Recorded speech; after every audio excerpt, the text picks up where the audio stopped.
Ben sat by the window every night, staring at the stars. He didn't used to. Before, he'd be laughing, playing music too loud, or texting someone who always replied in seconds. That someone was Maya Dot. They had grown up together, next-door neighbors. Since they were 6, they built forts in the woods, shared headphones on long bus rides, and promised they'd never let anything come between them.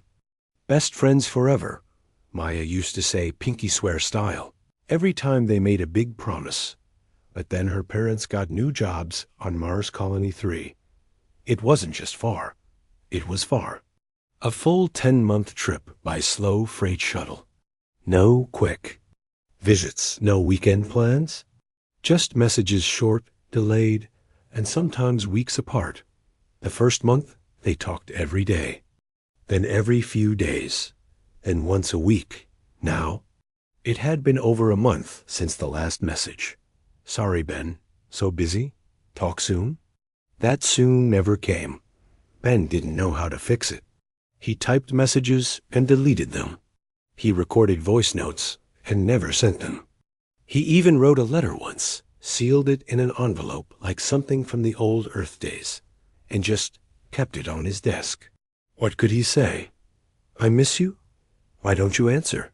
You left and now everything feels quiet? None of it sounded right. He felt like a planet that had drifted too far from its sun.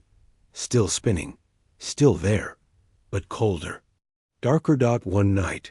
He looked up at the red dot in the sky Mars. He wondered if Maya was looking at Earth too. Did she see that tiny blue star and think of him? Or had she made new friends, new jokes, new memories, ones he wasn't part of? He opened his old tablet and pulled up a photo. Him and Maya at the lake, covered in mud after trying and failing to build a raft. They were laughing so hard they were crying. He smiled for a second. Then his chest hurt. He wanted to reconnect. But how? Calling felt too heavy. Texting felt too light. And he didn't want to seem needy. Then, one quiet afternoon, Ben saw a news report. Earth was launching a new deep space message project beaming kindness, art, music, and personal stories into space, just in case anyone was listening. Not for aliens, really. More for people, those living off-world, feeling alone. One line caught his eye. Sometimes the bravest thing you can do is reach out, even if you're not sure anyone will reach back. Ben sat still for a long time. That night, he opened the message portal. His hands shook. He didn't write a long letter. No sad words. No blame. Instead, he uploaded the photo of them at the lake. Then he recorded a short voice note. Hey, Maya. It's Ben. I saw this thing about sending messages into space. Thought it was kind of dumb, but here I am. I found that old photo. Remember how we thought we could sail that raft to Canada? We almost sank in 3 feet of water. I still have the mud stain on my favorite jacket. I didn't wash it on purpose. Anyway, I miss you. Not mad. Just miss you. If you're out there and you see this, know I'm still your friend. Always. He hit send. He didn't expect anything. Days passed. Then a week. Then, one evening, his tablet chimed a message. From Maya. Ben, I got your message. I cried. I've been so caught up here. I forgot how to be me. But that photo? That voice? That was home. Thank you for not giving up on me. I'm sorry I drifted. Can we talk? Like really talk? I miss you too. Ben read it over and over. Then he smiled big, wide, like before. He typed back. Only if you promise not to disappear again. She replied instantly. Pinky swear. And just like that, the distance didn't feel so wide. HFY moment and hope. In a quiet act of courage, Ben chose to reach out not with anger, not with silence, but with love and memory. He didn't fix everything with a grand gesture. He just said, I'm still here. And that was enough.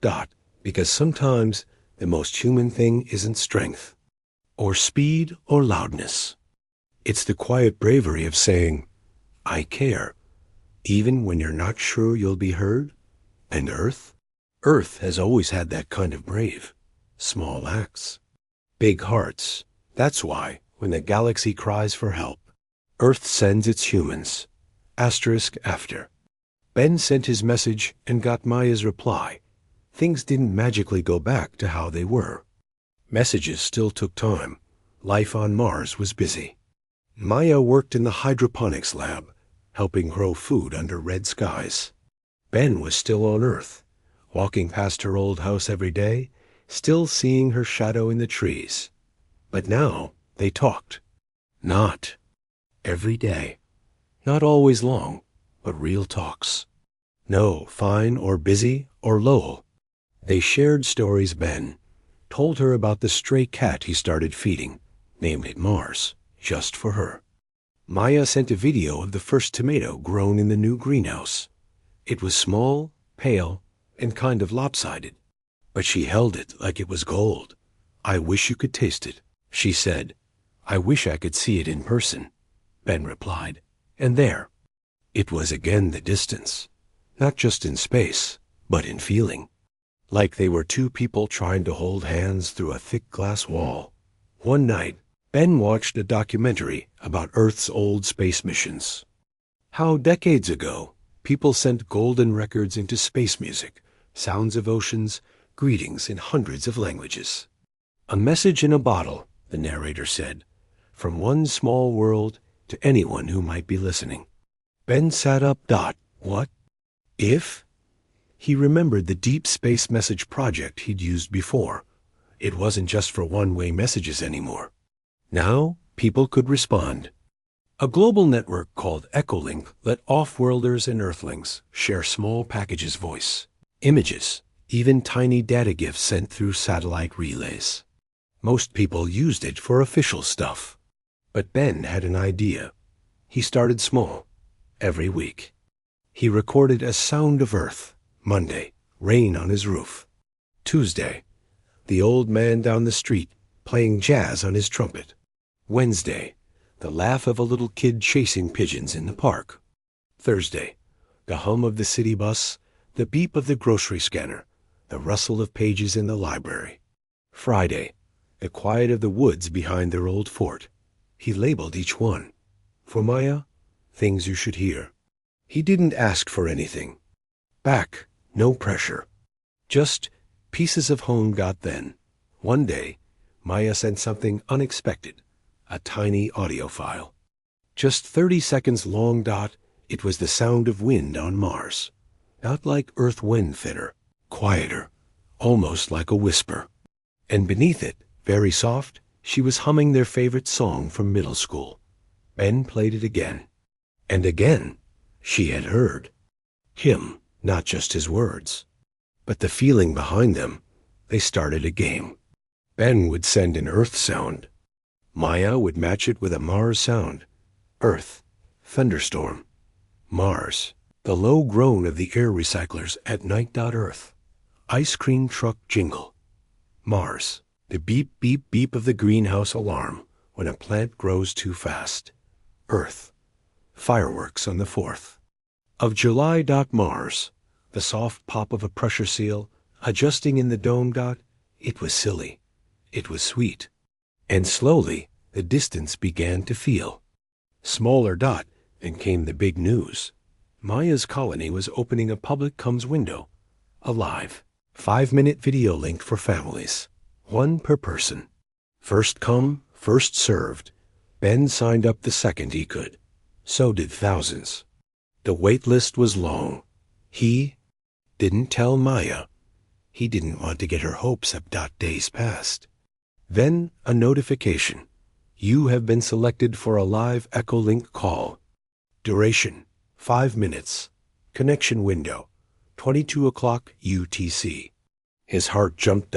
He cleaned his room, fixed the light, found the old photo of them at the lake, and put it beside the screen. The night came. His hands were sweaty. His heart beat like a drum. Call connected. There she was, Maya. Older, tired, wearing a simple gray jumpsuit, her hair shorter, but her eyes same bright brown, same spark when she smiled. Ben? She said, voice crackling slightly. Hey, he said, grinning like an idiot. You look really far away. She laughed, the same laugh he remembered. You look like you haven't slept in days. Only because I was scared I'd miss. This. They talked. Fast, overlapping, about everything. The cat, the tomato, the wind, the stars. How Earth looked from Mars, like a blue jewel in the dark. How Mars looked from Earth, like a red dot that now meant her. Then, in the silence. Before the timer ended, Maya said, I thought I'd forget what your voice sounded like. But it's still the same. Yours too, Ben said. Even through the static, the screen flashed. 10 seconds remaining. Ben, Maya said, thank you for not letting go. I couldn't, he said. You're my best friend. Call ended. Ben sat back. The room felt quiet again, but not empty. He looked at the stars, and for the first time, he didn't see distance. He saw connection. HFY moment and hope. Ben didn't have a spaceship. He didn't have magic. He just had a voice, a memory, and the courage to keep trying. And that's the thing about humans. When someone we care about is lost in the dark, we don't just wait. We reach, with sounds, with songs, with small, stubborn acts of love. We send signals. We keep the light on. Because to the universe, humans might seem small, but our hearts, they're built for long distances. And when the galaxy cries for help, not for weapons, not for armies, but for someone who won't give up, Earth sends its humans. Ben still missed Maya. Of course he did. But the heavy sadness, the kind that made it hard to get out of bed, had softened. It was like a storm that had finally passed, leaving behind wet ground and quiet air. Healing was happening, slowly, like roots growing under stone.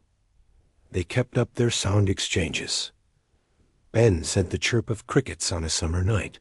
Maya replied with the hum of solar panels charging under thin Martian sunlight. He sent laughter from a schoolyard.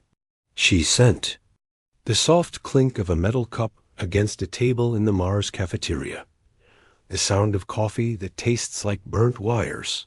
She joked it was enough. For a while. But then Maya mentioned something offhand in a message. We might not get another live call for months. Systems are down. They're saying comms could be delayed. Maybe for a long time. Ben read it again. And again. No more. Calls, no real-time voices. Just echoes bouncing through space, taking minutes, sometimes hours to arrive. That felt like losing her all over again. He tried not to show it. He still sent his weekly sounds, but inside he felt helpless. What good were little recordings if they couldn't be together? If they couldn't see each other's faces when something funny happened? If he couldn't hug her when she was sad? One afternoon, he sat in the old fort they'd built as kids. It was falling apart, wood cracked, roof sagging, but it was still standing. He found a crayon-drawn picture they'd hidden in the wall. 2 stick figures holding hands, labeled Ben plus Maya, forever. He smiled. Then he sighed. Forever felt very far away. That night, he watched the stars, wondering if she was doing the same. He thought about all the things humans had done, sending rovers to Mars, growing plants in space, building cities under domes. If people could do that, why couldn't 2 friends stay close? Then it hit him. Maybe he didn't need to wait for Earth's systems. Maybe he could build a better way. Not a spaceship, not a satellite, but something simple, something human. He remembered a science fair project from high school, a low-power radio transmitter he built with his dad. It could send voice messages a few miles, clear and strong. What if he made one stronger? He dug out old notes, found forums online, talked to a retired engineer at the community college. Slowly, an idea formed. What if he could send a signal, not through the crowded Earth network, but straight up? A personal beam. Weak, yes. Slow, yes. But direct. And if Maya was listening, she'd hear it. It wouldn't be instant. Mars was far. The signal would take between 4 and 24 minutes to get there, depending on the planet's positions. But it would be his. Unfiltered, uninterrupted. So he started building. He used old satellite dishes, spare radio parts, a solar charger, and a tiny computer. He worked in his garage late into the night.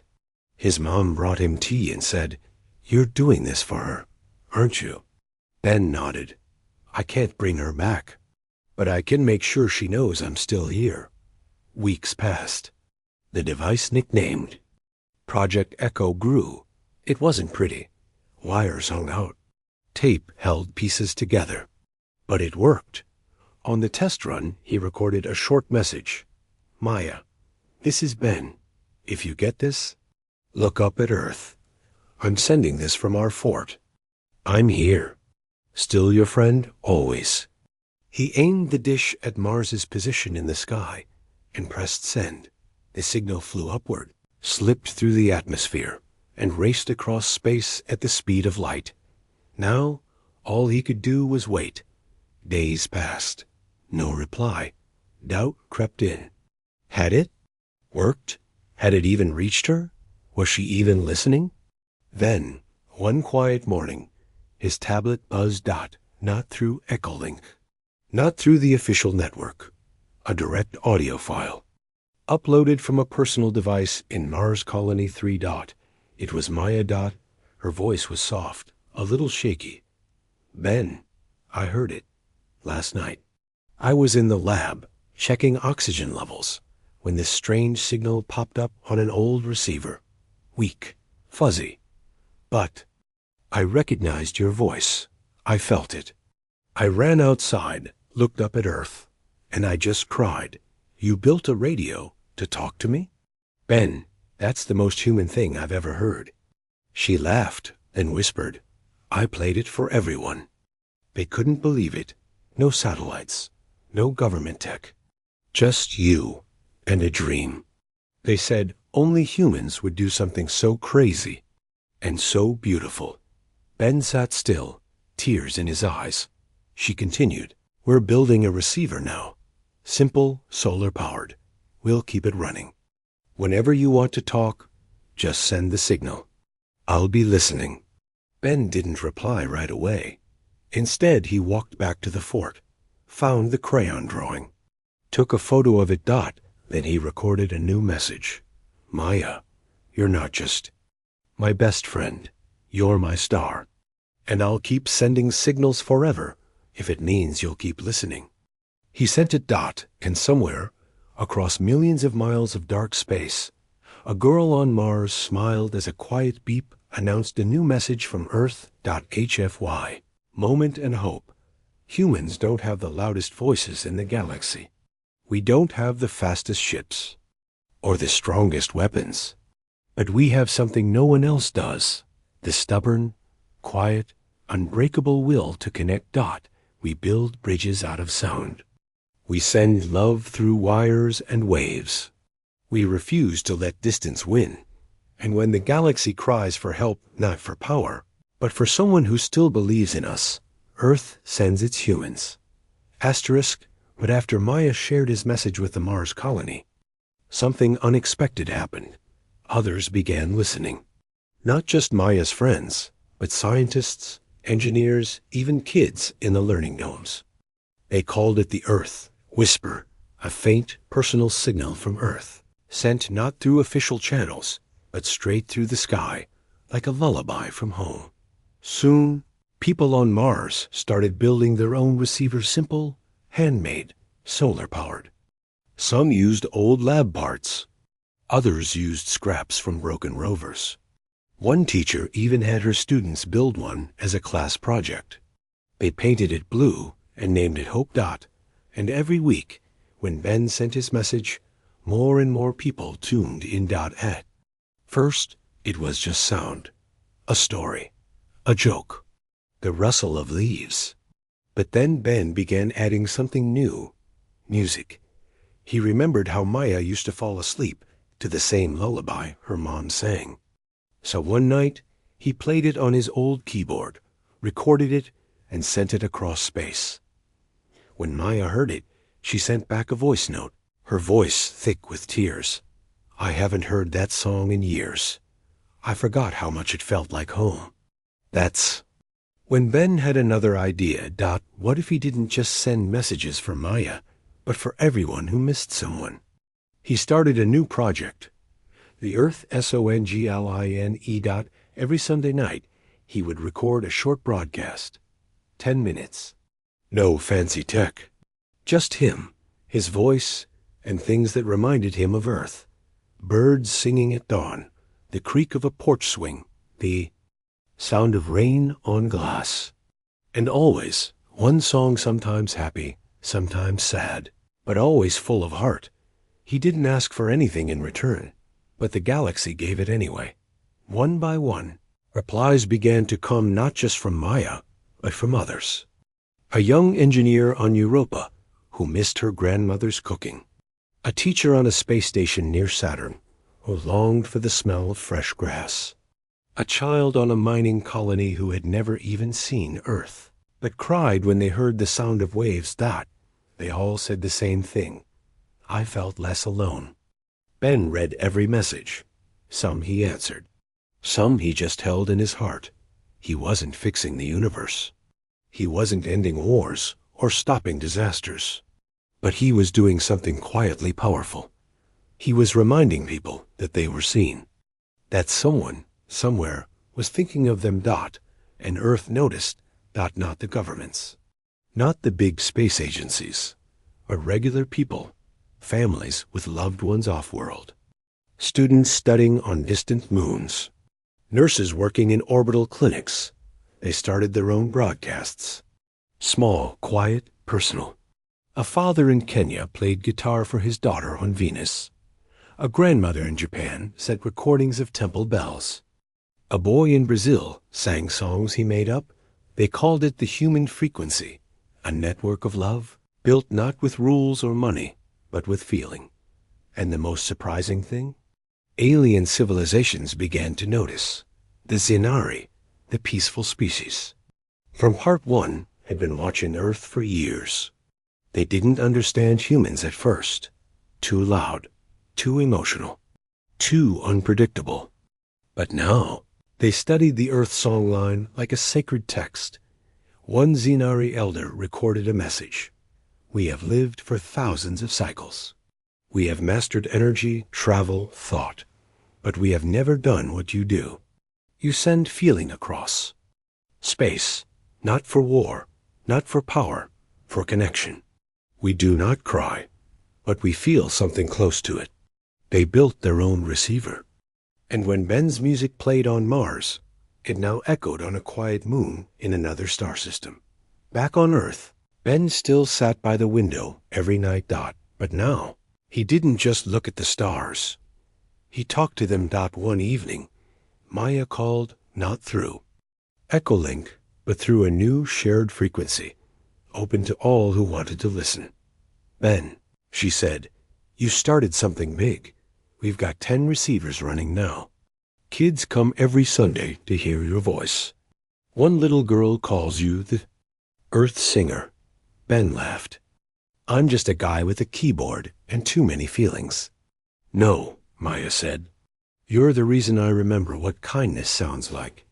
They talked for a long time, about small things, about big things, about the day, maybe, when she'd return, and the day, maybe, when he'd visit Mars.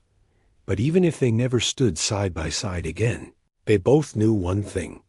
They were still connected. Not by wires, not by satellites, but by something deeper, not by choice, by memory, by love that refused to fade. HFY moment and hope. Humans are not the strongest species in the know. Galaxy. We are not the fastest. We do not live the longest. But we feel deeply. We care loudly. And when someone is lost in the dark, we do not turn away. We sing. But every Sunday night, when he sat at his old keyboard and played a simple melody into the microphone of Project Echo, something quiet and powerful happened across Mars, on space stations, even on distant alien worlds. People listened. Not just Maya, not just humans. Now, others were tuning in, beings who had never walked on Earth, but who had heard of the boy who sent music through the stars. Still, Ben felt the distance. It wasn't just space. It was time. It was silence. It was the way Maya's voice sometimes cracked when she said, "I wish you were here." He wished it too. More than anything. One night, after sending his weekly broadcast this time, a soft piano tune he wrote called "The Fort Still Stands," he got a message from Maya that made his heart sink. "Ben, they're moving me to the far dome. It's a promotion, but the signal will be weaker. I might not hear your broadcasts for weeks, maybe months. The equipment there is old. They don't even have a receiver set up yet." Ben read it again. No more Sunday messages.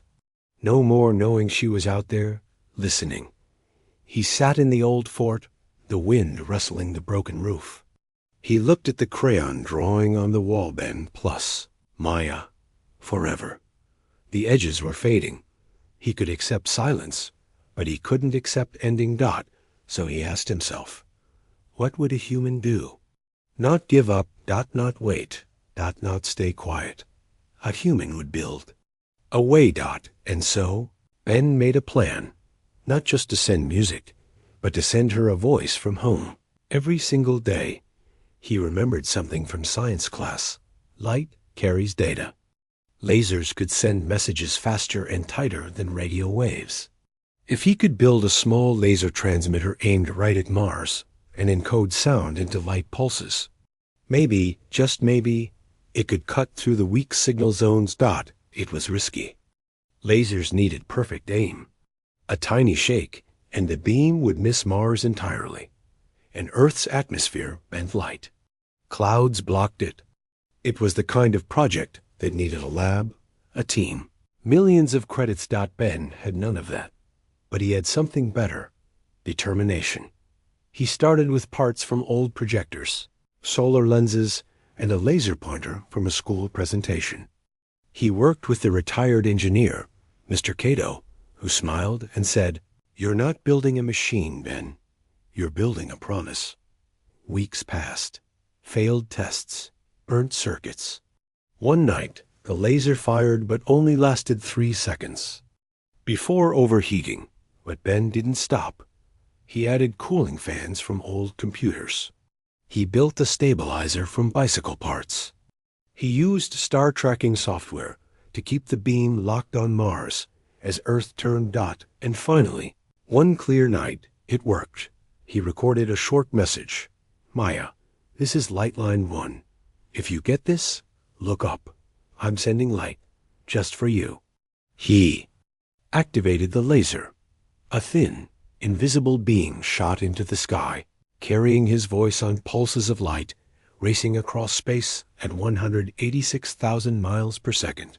Now, all he could do was wait. Days passed. No word. Then, one morning, his tablet buzzed. A message not through radio, not through Echolink, but through a new frequency. Weak, glitchy. But their. It was Maya. Her voice trembled. "Ben, I saw it. Last night. The sky was clear. I was checking. The dome sensors went flash. A tiny pulse of light hit the old solar panel. At first, I thought it was a glitch. But then, I heard your voice. Faint, like a whisper. But it was you. I played it 50 times. I showed the team. We built a receiver from spare parts. It's not perfect, but it works." She laughed, then cried. "You sent me light, Ben. Actual light from Earth. Do you know how impossible that is? They're calling it a miracle. I'm calling it you. Ben closed his eyes. A tear rolled down his cheek. She continued. Now, every time I see that little flash in the sky, I know you're still there, still trying, still caring. And Ben? That's the bravest thing I've ever known. But it didn't stop there. Got news. Of Lightline 1 spread. On Earth, students built their own versions, small, simple, aimed at loved ones on lunar bases or asteroid colonies. A girl in Canada sent a poem to her brother on Europa, using a laser made from a flashlight and a speaker. Coil. A man in Egypt sent a recording of his daughter's laugh to his wife working on a Mars supply. They called it The Light Between. U.S. Even the Zenari took notice. They had no lasers, no music, but they learned. They began sending pulses of soft light from their own observatories, simple patterns like heartbeats, aimed at Earth. Not words, not songs, but presence. We see you. The pulses seemed to say, we remember you. One Zenari message read, we once thought emotion made you weak. Now we see it is your strength. You do not cross space with ships alone. You cross it with love. Back on Earth, Ben stood outside at night, the laser dish behind him glowing faintly as it charged. Maya was still far away. The fort was still broken. The world was still full of silence. But between Earth and Mars, a tiny beam of light pulsed every evening, steady, quiet, unbroken dot, and somewhere, on a red planet under a pale pink sky, a young woman smiled as a soft voice filled her room. Hey, Maya, it's Ben. Just checking in. I'm still here. And she whispered, me too. HFY moment and hope. Humans don't have the most advanced technology. We don't have perfect lives. We hurt. We miss. We feel the weight of distance. But we create. We try. We find ways, small, stubborn, beautiful ways to say, I'm still here. We send light. We send sound. We send love that travels farther than any ship.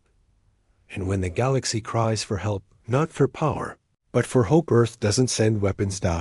It sends people like Ben. People who care. People who never give up. People who turn grief into light.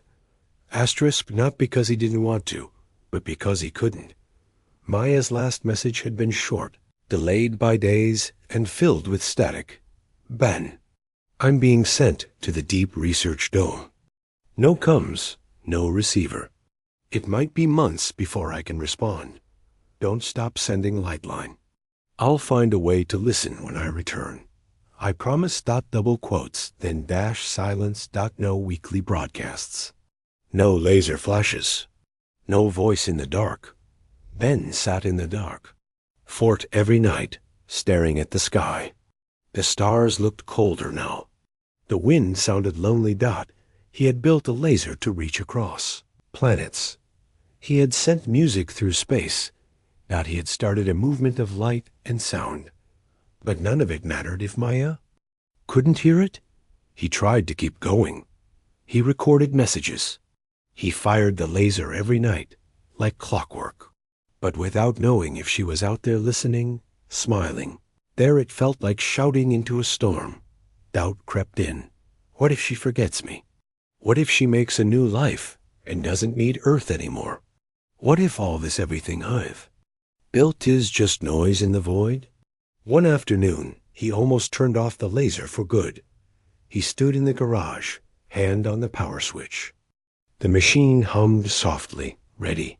The night sky waited, but he couldn't do it, because deep down, he knew this wasn't just about Maya. It was about hope. It was about proving that no matter how far apart people are, love doesn't have to go silent. So he made a new plan. If Maya couldn't hear him now, he would make sure she could feel him when she returned. He opened an old notebook and began to write. Not a letter, not a song, but a story. A story about two kids who built a fort in the woods, about mud fights, missed buses, and secrets whispered. Under blankets, about promises made at sunset, about a girl who moved to Mars but never really left. He wrote for days, weeks. He filled pages with memories, jokes, quiet moments no one else knew about.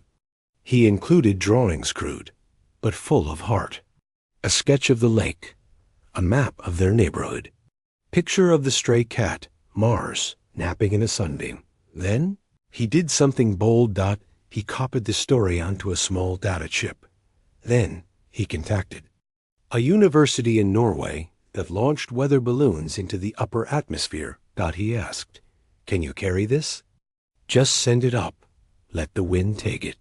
Maybe, someday, it will be found." They agreed.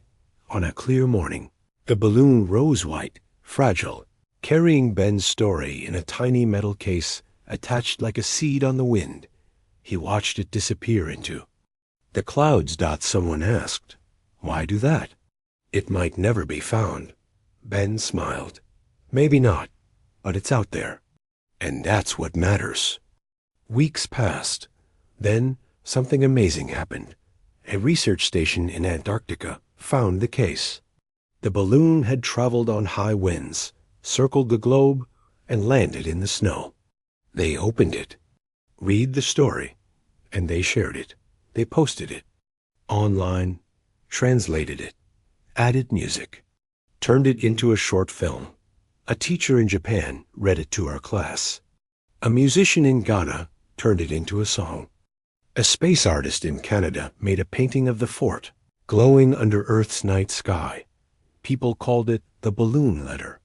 And on Mars, though Maya was deep in the research dome, cut off from all signals, her team wasn't. One of the scientists, Dr. Lang, had seen the story online. She remembered Maya mentioning Ben. She remembered the laser flashes, the music, the way Maya smiled when Earth's light pulsed in the sky. So when Maya finally returned to the main colony pale from months underground, blinking in the red sunlight, Dr. Lean handed her a tablet. "You missed a lot," she said. "But this was waiting for you." Maya opened the file, and there it was. Ben's story. Their story. She read every word. She laughed at the part about the raft that sank in 3 feet of water. She cried when he wrote, "You're still my favorite person in the universe, even if you're on another planet." At the end, there was a new message, recorded just that week. "Hey, Maya, I didn't know if you'd ever get this, but I had to try. I miss you, but I believe in us, and when you're ready, I'll be here, sending light, sending sound, sending everything." Maya looked up. The sky was clear. She stepped outside. And just as the sun dipped below the horizon, a tiny flash appeared in the night sky.